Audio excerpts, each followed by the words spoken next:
E, Cláudio, eu vinha falando uma pauta que para a comunicação é muito relevante, ao passo que também é revoltante, que era quando nós somos buscados por um político, por uma figura pública, no momento que lhes é conveniente, né?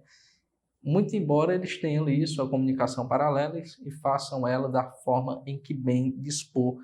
E eu queria saber por que é que eles têm tanto medo de conversar com a gente quando não é num período que é tão importante para eles. Fique à vontade. Olha, isso tem várias variáveis, né? Eu tenho uma relação com os políticos cordial com todos, inclusive até com aqueles que eu critico, né? Eu tenho uma relação cordial, mas eu não me considero amigo de nenhum político. Não por nada, mas porque não se estabeleceu com nenhum deles uma relação que eu possa classificar como de amizade. Quando a gente tem uma relação de amizade com alguém, a gente acaba, digamos assim, em dificuldades para, por exemplo, entrevistar um amigo, né? É muito difícil você, digamos assim, você transmitir para o público que você seria uma pessoa 100% crível e de credibilidade no momento em que você está entrevistando uma pessoa que sabidamente é seu amigo. Mas essa é até outra discussão. Eu vou citar casos concretos. O Ciro Gomes é um dos políticos mais habilidosos em utilizar a imprensa quando ele quer dar recado, né? Ele vai fazer, por exemplo, uma palestra. Ele chega lá, aquela palestra ali poderia ser fechada. Mas se a imprensa for lá e ele tiver a intenção de mandar um recado, ele fala, dá uma declaração ali, porque ele sabe que a imprensa vai repercutir essa fala dele e que essa fala dele vai atingir o objetivo que ele deseja, né? Que é fazer, vamos dizer assim, que é criar um fato político com relação àquela fala dele.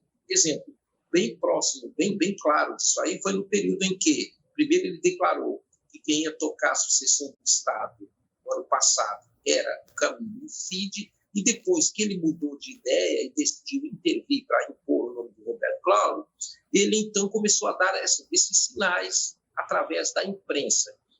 Tem um lado bom isso, sabe, Ben? Que o lado bom é que é sinal de que ele sabe da força que a imprensa tem para tornar uma informação conhecida, difundida e, portanto, gerar com aquela informação um fato político. Esse é o lado positivo. Agora, do outro lado, nós temos que ser também mais habilidosos no sentido, por exemplo, de não confundirmos as coisas em relação aos políticos, né?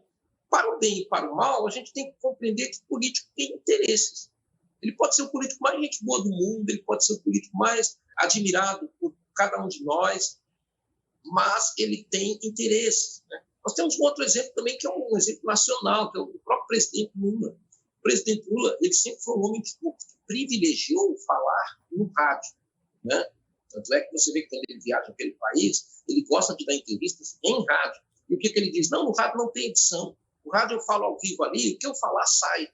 E ele tem razão, é verdade.